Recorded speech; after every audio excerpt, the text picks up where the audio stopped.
ऐसे हैं आप सभी दोस्तों। कहते हैं इश्क छुपाया नहीं जाता, पर हमारा हीरो गौतम तो पूरी की पूरी शादी छुपाने निकला है। आज की मूवी में आपको देखने को मिलेगा एक ऐसा रंगीला बाप जो बुढ़ापे में जवानी के मजे ले रहा है, एक ऐसा खड़ूस ससुर जो वकालत की नजर से सभी को पकड़ रहा है, सबके झूठ को। सोचो क्या होगा जब गौतम के सीक्रेट पास्ट लाइफ और प्रेजेंट की लव स्टोरी आपस में टकराएंगी। कहानी बड़ी टेढ़ी है दोस्तों, इसके सामने जलेबी भी सीधी लगेगी आपको। जहाँ हर मोड़ पे एक नया सियापा खड़ा हो जाएगा। कॉमेडी का डबल डोज है, तो बिना किसी टेंशन के एंजॉय करने के लिए बैठ जाइए। मूवी का नाम ये रहा आपके सामने। तो कहानी की शुरुआत में हम गौतम नाम के बंदे को देखते हैं जो ऑटो में बैठकर फुल कॉन्फ्रेंस में जा रहा होता है और फोन पे किसी से कहता है कि तुम टेंशन ना लो, लड़की को लेकर बस अभी पहुंचता हूँ, तुम बस बैंड बाजा बारात रेडी रखो। ये सुनकर ऑटो वाला भी हीरो बनने की कोशिश करता है और कहता है टेंशन मत लो भाई, अपन बैठा है ना, दो दिलों को मिलाने का पुण्य करूंगा, तो क्या पता ऊपर वाला अपन की भी सेटिंग किसी सुंदरी के साथ करवा दे। यही सोचकर वो गौतम को लेकर लड़की के घर पहुंच जाता है, जहाँ गौतम दिल वाले दुल्हनिया ले जाएंगे स्टाइल में लड़की को भगाने की कोशिश करता है। पर बेचारे की किस्मत बड़ी खराब होती है, क्योंकि लड़की के घर वाले उनको देख लेते हैं और वो लोग हाथ धोकर पड़ जाते हैं इनके पीछे दोस्तों। लेकिन हमारा ऑटो वाला भी कम नहीं होता, वो ऑटो को फास्ट एंड फ्यूरियस मोड में डालकर वहाँ से फुर हो जाता है। अगले दिन गौतम लड़की को लेकर मंदिर पहुंचता है और वो ऑटो वाला भी वहीं पे चिपका होता है कि आज तो पुण्य करके ही जाऊंगा।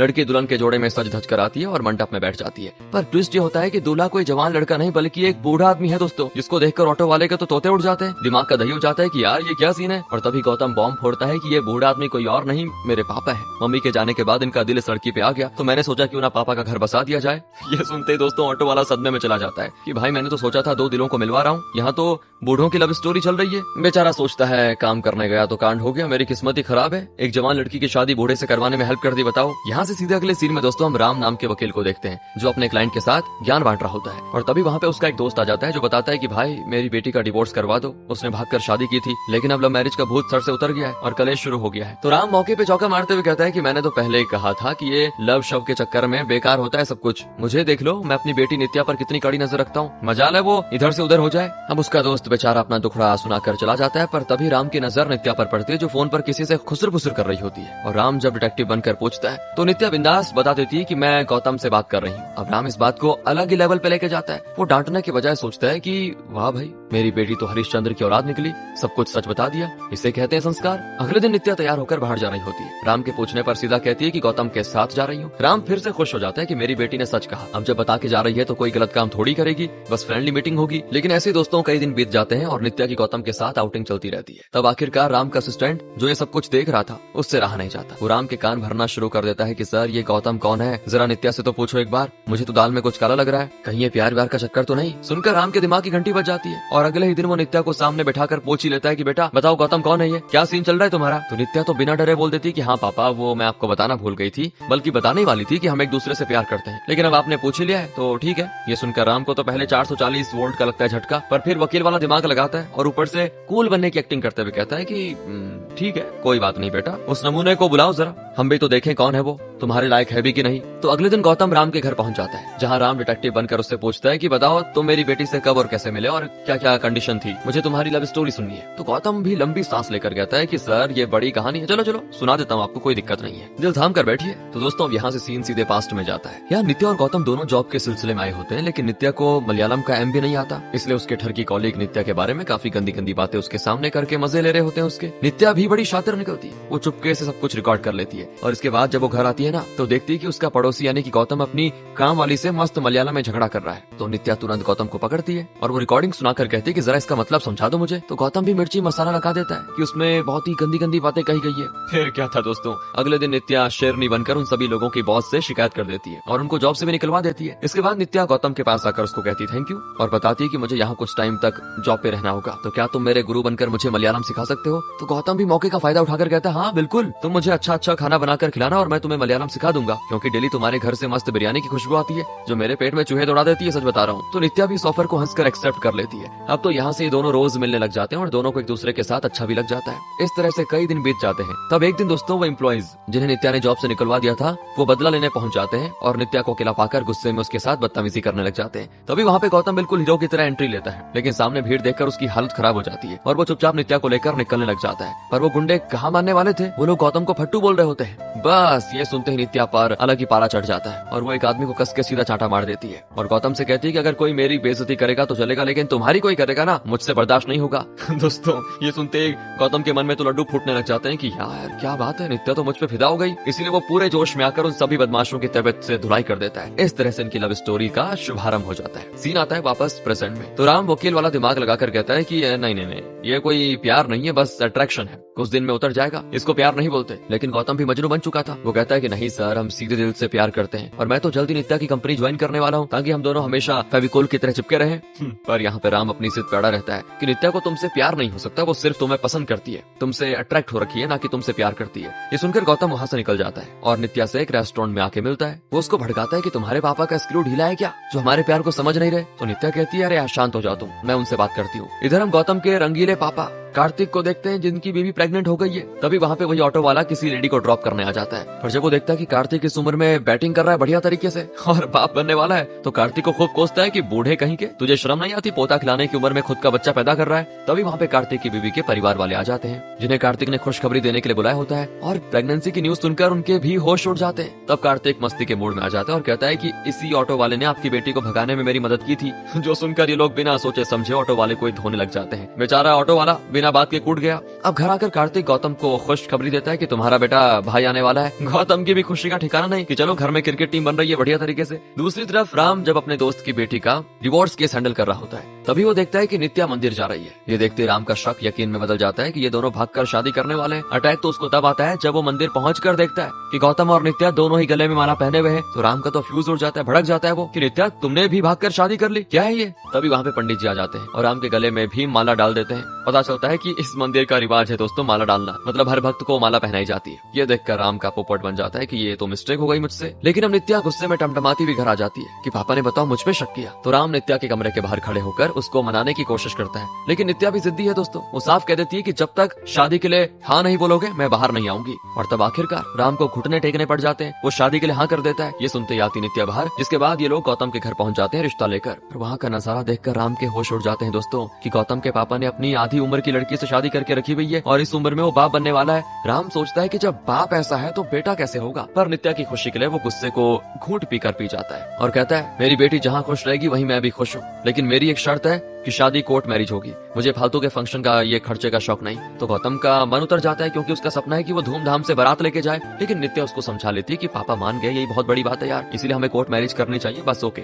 तो गौतम भी मान जाता है और साथ ही नित्या की कंपनी भी ज्वाइन कर लेता है ताकि दोनों एक साथ और ज्यादा समय बिता पाए। अगले सीन में गौतम टैटू आर्टिस्ट के पास जाता है जहाँ कार्तिक पहले से अपनी नई बीवी के नाम का टैटू बनवा रहा था। बाप बेटों की आंखें खुल जाती दोस्तों एक दूसरे को देखकर। तो कार्तिक पूछता है तू यहाँ पे क्यों आया। गौतम बताता है कि एक बड़ी प्रॉब्लम है जो मैंने आपसे नहीं बताई, मुझे टैटू रिमूव करवाना है क्योंकि मेरे पास तो पहले से दिव्या का टैटू है, अगर नित्या ने देख लिया तो मैं तो गया काम से। तो कार्तिक कहता है कि बेटा ये तो बड़ा काम हो गया तेरे साथ। इसके बाद दोस्तों हमें दिव्या के बारे में बताया जाता है कि गौतम ने पहले कौन से कांड करके रखे हुए हैं। तो जब गौतम कॉलेज में था तब उसकी प्रिंसिपल से बहस हो जाती है क्योंकि प्रिंसिपल ने बॉयज वॉशरूम को सही नहीं करवाया था। इसीलिए स्टूडेंट्स का लीडर होने के नाते गौतम प्रिंसिपल से भिड़ जाता है और पूरे कॉलेज में प्रिंसिपल सबसे ज्यादा गौतम से ही नफरत करता है। इसके बाद रात में दिया गौतम से मिलने आती है। असल में दिया इसी प्रिंसिपल की बेटी है और इन दोनों का काफी समय से चल रहा है कुछ। आज गौतम दिया को अपना टैटू भी दिखाता है उसके नाम का, जिसको देखकर दिया बड़ी खुश होती है। कुछ समय के बाद प्रिंसिपल दिया को गौतम के साथ देख लेता है, इसीलिए गुस्से में वो दिया को घर में कैद कर लेता है कि तुम आइंदा से कभी उस गौतम से नहीं मिलोगी। और तब एक दिन दिया गौतम को कॉल करके कहती है मुझे तुम्हारे साथ ही रहना है, बस कुछ करो। तो गौतम सोचता है क्या करो यार। और तब आता है उसको एक बढ़िया सा आइडिया कि चलो कोर्ट मैरिज कर लेते हैं। फिर तो रिश्तेदार गए तेल लेने के लिए, कोई भी आ जाए कोई दिक्कत नहीं। अब ये सुनकर दिया जिद पे अड़ जाती है कि मैं ऐसे चोरी छुपे नहीं बल्कि पापा के सामने धूमधाम से शादी करना चाहती हूँ, बिल्कुल फिल्मी स्टाइल में। तो गौतम उसे मस्का मारते हुए कहता है अरे पगली, कोर्ट मैरिज तो सिर्फ सिक्योरिटी के लिए है ताकि अगर तुम्हारे पापा ना माने तो हम उनको ये सर्टिफिकेट दिखा दे, तब तो उन्हें मजबूरी में मानना पड़ेगा और उसके बाद शादी धूमधाम से कर लेंगे। दिया बेचारी उसकी चिकनी चुपड़ी बातों में आ जाती है और कोर्ट मैरिज करने को हो जाती तैयार। अब अगले दिन ये दोनों कोर्ट पहुंचते हैं, लेकिन यहाँ भी गौतम रजिस्ट्रार मूर्ति से भिड़ जाता है क्योंकि मूर्ति बार बार दिया से पूछ रहा था कि बेटा तुम अपनी मर्जी से तो शादी कर रही हो ना, क्योंकि ये तो सड़क छाप लग रहा है, कहीं तुम्हें फंसा तो नहीं रहा। क्योंकि दोस्तों गौतम का स्टाइल छपरी वाला था इसीलिए बोला उसने। तो ये सुनकर गौतम का पारा चढ़ जाता है, लेकिन दिया बात को संभाल लेती है, जिसके बाद इन दोनों की कोर्ट मैरिज संपन्न होती है। सीन आता है वापस से प्रेजेंट में जहाँ ये कांड सुनकर कार्तिक का दिमाग घूम जाता है। कहता है कि गधे कहीं के, तूने शादी भी कर ली और बताया तक नहीं। अगर नित्या को पता चला तो तेरा क्या होगा? तूने तो अपना बैंड बजा लिया। लेकिन गौतम बड़े कॉन्फिडेंस से कहता है कि हमारा ब्रेकअप हो चुका है पापा, मतलब मैं और दिया अलग हो चुके हैं। दिया कहाँ है पता नहीं। वैसे भी कोर्ट मैरिज की किसी को कानो कान खबर नहीं है, बस एक बार ये टैटू निकल जाए तो सब ठीक हो जाएगा। पर तभी टैटू बनाने वाला आदमी बॉम्ब फोड़ देता है कि आपका ये टैटू रिमूव नहीं हो पाएगा क्योंकि ये परमानेंट है। उसके पैरों तले जमीन खिसक जाती है कि अब क्या होगा। तभी किस्मत एक और खेल खेलती है। उसको नित्या का फोन आता है कोर्ट मैरिज के लिए और वो गौतम को लेकर आज उसी खड़ूस मूर्ति के पास आती है। हाँ दोस्तों, शादी के डॉक्यूमेंट्स देने के लिए। अब मूर्ति को देखकर गौतम की हवा टाइट हो जाती है कि कहीं इसने मुझे पहचान लिया तो बस हो गया सारा काम। ये तो पक्का बता देगा मैं दूसरी शादी के लिए आया हुआ हूँ। गौतम का नाम पढ़ते ही मूर्ति को थोड़ा थोड़ा तो याद आता है, लेकिन कंफ्यूजन में वो अभी भी कुछ कहता नहीं। पर जैसे ही नित्या बाहर जाती है, मूर्ति गौतम को धर लेता है और कहता है कि बेटा मैं तुझे पहचान गया, तू वही है ना जो दूसरी शादी करने आ गया यहाँ पे। इस पर गौतम गिड़गिड़ाते हुए कहता है कि सर उस समय हम बच्चे थे तो ऐसे ही शादी कर ली, पर ये शादी मैं सोच समझ कर रहा हूँ, इसलिए आप किसी से बताना मत, बस ये शादी करा दो। ये सुनकर मूर्ति शर्त रखता है कि पहले से अब इतना शांत हो गया है तो चल बढ़िया है, लेकिन मुझे पहली वाली से डिवोर्स के पेपर चाहिए होंगे, तभी मैं तेरी ये दूसरी शादी करवा पाऊंगा, वरना मैं अभी नित्या को सारी सच्चाई बता दूंगा। अब यहाँ पे गौतम बुरी तरह फंस जाता है कि वो दिया को ढूंढे कहाँ से। पहले तो उसको ढूंढना होगा, उसके बाद डिवोर्स की बात होगी। तो गौतम कार्तिक को सारी परेशानी बताता है। अब ये दोनों बाप बेटे दिया को पागलों की तरह ढूंढने लग जाते हैं, पर दिया कहीं मिलती नहीं। लेकिन एक दिन जब गौतम अपने परिवार के साथ मंदिर आया होता है कि तभी किस्मत से उसको दिव्या टकरा जाती है दोस्तों।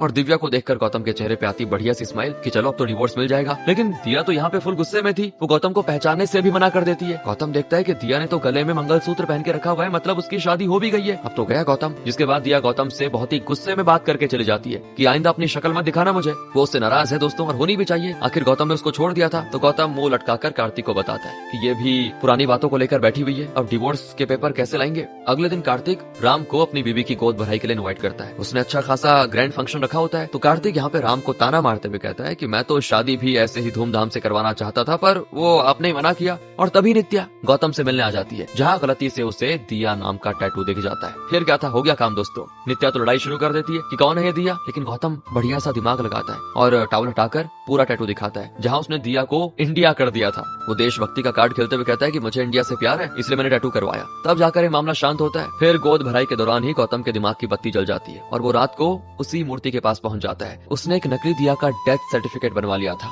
और मूर्ति के सामने मगरमच्छ के आंसू बहाकर कहता है कि मैं दिया को भूल नहीं पा रहा हूँ, इसलिए उसकी याद में दूसरी शादी कर रहा हूँ ताकि मूव ऑन कर सकूं। ये सुनकर तो मूर्ति भी इमोशनल फूल बन जाता है और कहता है कोई बात नहीं यार, मैं तेरी शादी करा दूंगा, तो बस खुश रहे। यहीं पे गौतम का मास्टर प्लान काम हो गया दोस्तों। दूसरी तरफ राम के पास उसका एक पुराना चेला शेखर आता है, जो आज भी राम का जबरा फैन है। असल में शेखर राम को अपना सबसे बड़ा गुरु मानता है, जिससे उसने वकालत की शुरुआत की थी, जिससे सीखा था, और आज तक उसी की पूजा करता है। पर राम भी इस चिपकू से परेशान रहता है कि ये नमूना मेरा पीछा कब छोड़ेगा। इसके बाद सीन ऑफिस में शिफ्ट होता है, जहाँ नित्या और गौतम अपनी नई टीम लीडर का इंतजार कर रहे होते हैं। और तब जैसे दरवाजा खुलता है, गौतम के तोते उड़ जाते हैं, क्योंकि लीडर कोई और नहीं बल्कि दिया ही बनकर आ गई है। गौतम और दिया दोनों एक दूसरे को देखकर हैरान कि किस्मत ने फिर इनको ऐसे आमने सामने लाकर खड़ा कर दिया है। लेकिन यहाँ पे दोनों प्रोफेशनल बनने की कोशिश करते हैं और एक दूसरे को इग्नोर करते हैं, पर काम की वजह से मजबूरी में उन्हें एक दूसरे को झेलना पड़ जाता है। और तब ऐसे ही एक दिन दिया को पता चलता है कि गौतम और नित्या की शादी होने वाली है। तो वो भी हैरान हो जाती है कि ये धोखेबाज अब इस नित्या की जिंदगी बर्बाद करने पे तुला हुआ है, इसे तो मैं छोड़ूंगी नहीं। उधर मूर्ति गौतम के पास आकर कहता है कि मैंने तुम्हारी शादी की डेट फिक्स कर दी है, बस अब हमेशा खुश रहना। ये सुनकर गौतम खुश, लेकिन तभी किस्मत पलटी मार देती है और मूर्ति के सामने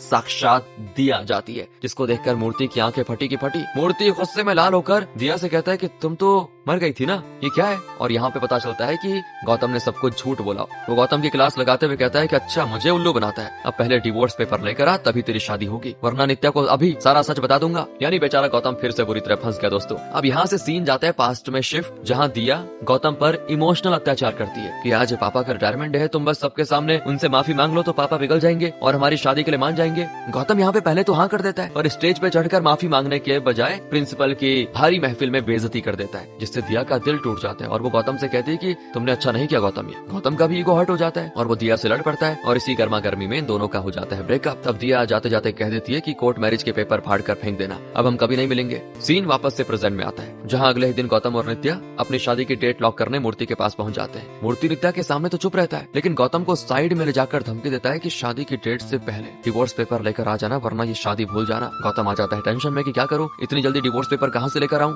ऊपर से दिया भी साइन करने को तैयार नहीं है। तो ये लोग अपनी प्रॉब्लम लेकर शेखर के पास पहुंच जाते हैं। बेचारों को ये नहीं पता कि शेखर राम का एक खास चेला है, और जब ये लोग अपनी रामायण सुनाते हैं तो शेखर का दिमाग घूम जाता है। वो इनको एक जुगाड़ बताता है कि नकली सिग्नेचर कर लो, क्या पता काम बन जाए। गौतम को भी ये आइडिया बढ़िया लगता है, इसीलिए वो यही करने का सोचता है। तो अब जैसे ये लोग जाने लग जाते हैं ना, तभी किस्मत खराब निकलती है इनकी और राम और नित्या इनसे टकरा जाते हैं। राम शक की नजर से पूछता है कि तुम लोग यहाँ पे क्या कर रहे हो। घबराहट में गौतम के मुंह से डिवोर्स निकल जाता है। तो फिर गौतम बात को संभालने के लिए झूठ कहता है कि पापा आप डिवोर्स ले रहे हैं ना, इसीलिए बस। तो ये सुनकर नित्या के होश उड़ जाते हैं कि अभी तो शादी हुई थी, डिवोर्स कैसे? लगता है ससुर जी को तीसरी शादी करनी है। अब यहाँ से गौतम अपनी जॉब पर आता है और मौका देखकर दिया के केबिन में घुस जाता है, जहाँ वो डिवोर्स पेपर पे साइन करने की भीख मांगता है ताकि ये सियापा खत्म हो जाए। पर दिया भी ढीठ निकलती है दोस्तों, साफ मना कर देती है। तो गौतम खुद कलाकार बनने की कोशिश करता है और दिया के फेक सिग्नेचर करने लग जाता है। पर यहाँ भी दिया उसे पकड़ लेती है और कहती है कि बेवकूफ कहीं के, अब तुम्हें धोखेबाजी करने पे उतर आए हो। बेचारा गौतम सर पकड़कर बैठ जाता है कि क्या करूं। तभी नित्या टपकती है और दिव्या को इनवाइट करती है कि मैम कल मेरा बर्थडे है तो आप प्लीज आ जाना। दिया तो मान जाती है। अब हम बर्थडे पार्टी का सीन देखते हैं दोस्तों, जहाँ सभी लोग फुल मूड में होते हैं। अब यहाँ पे राम शेखर से गौतम का इंट्रोडक्शन कराता है कि यही है नित्या का होने वाला पति। शेखर तो दंग रह जाता है। वो कहने वाला होता है कि अरे ये तो वही है जो डिवोर्स के लिए आया था, पर गौतम तुरंत बात को पलट देता है और अपने पापा को बलि का बकरा बना देता है कि हाँ इन्हीं को डिवोर्स लेना है, इसलिए तो आपके पास आया था। अब किस्मत देखो दोस्तों, वही ऑटो वाला यहाँ पे वेटर की नौकरी कर रहा होता है जिसने ये डिवोर्स की बात सुन ली है। वो सीधा जाकर कार्तिक की बीवी के कान भर देता है। ये सुनकर उसकी बीवी का पारा चढ़ जाता है और वो गुस्से में ये कहते हुए वहाँ से चली जाती है कि तुम मुझसे प्यार नहीं करते, बस मेरा फायदा उठाना है तुमने। तो पूरा रायता इस तरह फैल चुका होता है। बेचारे कार्तिक की शादीशुदा जिंदगी की वाट लग जाती है। उधर गौतम टेंशन में बैठा होता है कि तभी नित्या आकर बताती है दिया ने सब बता दिया है कि तुम उसको जानते हो। बस ये सुनते गौतम की सांस अटक जाती है कि गई भैंस पानी में, लगता है पोल खुल गई। लेकिन नित्या कहती है कि दिया ने बताया तुम कॉलेज में क्लासमेट थे, तो अब गौतम की जान में जान आती कि चलो बच गया। वो बात को कवर करने की कोशिश करता है पर नित्या नाराज हो जाती कि तुम दोनों एक दूसरे को पसंद करते थे कॉलेज के टाइम पर और तुमने मुझसे ये बात छुपाई और कहा कि मैं ही तुम्हारा पहला प्यार हूँ। इस तरह गुस्से में आई हेट यू बोलकर वो चली जाती है और बेचारा गौतम सदमे में चला जाता है। पर इसी सदमे में उसको एक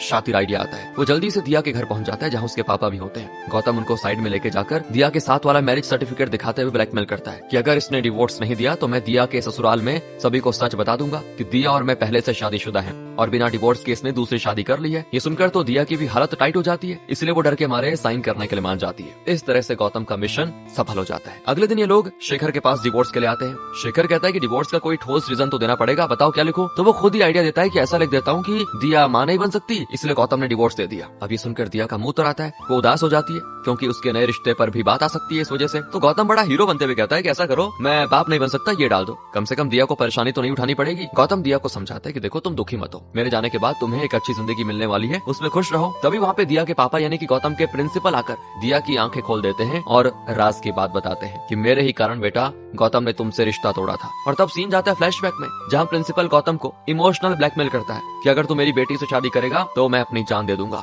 पर गौतम ठीक था, वो नहीं माना कि जो करना है करो, मैं दिया को नहीं छोड़ूंगा। ये देखकर प्रिंसिपल सच में मरने की कोशिश करता है लेकिन किस्मत से बच जाता है। लेकिन गौतम डर जाता है कि यार मेरी वजह से एक लड़की अपना बाप खोएगी, मतलब वो दिया के लिए सोच रहा है कि दिया के पापा मर जाएंगे अगर मैं शादी करता हूँ और इस बोझ के तले मैं कभी दबना नहीं चाहता, इसलिए वो जानबूझकर दिया को छोड़ देता है। रिटायरमेंट के टाइम बेइज्जती करना सिर्फ दिया के दिल में गौतम के लिए नफरत पैदा करने के लिए था, जिसको दिया ने सच मान लिया। अब सच्चाई जानकर दिया को गहरा सदमा लगता है, उसे दुख होता है कि यार गौतम को मैंने गलत ट्रीट किया। अगले दिन गौतम के घर राम और नित्या आते हैं। तभी वहाँ पे गौतम का दोस्त ओवर एक्टिंग करते हुए फेक रिपोर्ट लेके आ जाता है कि गौतम तो बाप नहीं बन सकता। और ये सुनकर राम के मन में लड्डू फूटने लग जाते हैं कि वाह क्या मौका मिला है मुझे रिश्ता तोड़ने का। पर नित्या तो अलग ही मिट्टी की बनी हुई है, वो कहती है कि मैं गौतम से प्यार करती हूँ, अब चाहे कुछ भी हो जाए मैं उसी से शादी करूंगी। ये सुनकर गौतम को बहुत ही गिल्ट फील होता है कि मैंने नित्या को सच नहीं बताया, फिर भी देखो मुझसे कितना प्यार करती है यार वो। अगले सीन कोर्ट का होता है, लेकिन कोर्ट जाने से पहले राम का असिस्टेंट एक जबरदस्त न्यूज लेकर आ जाता है और वो न्यूज होती है गौतम दिया का मैरिज सर्टिफिकेट। नित्या और राम जब ये देखते हैं उनके होश उड़ जाते हैं, कितनी बड़ी बात उसने हमसे छुपाई। तो वहीं कोर्ट में कार्तिक की बीवी ने भी गुस्से में डिवोर्स के लिए उसे कोर्ट में घसीट लिया था, पर कार्तिक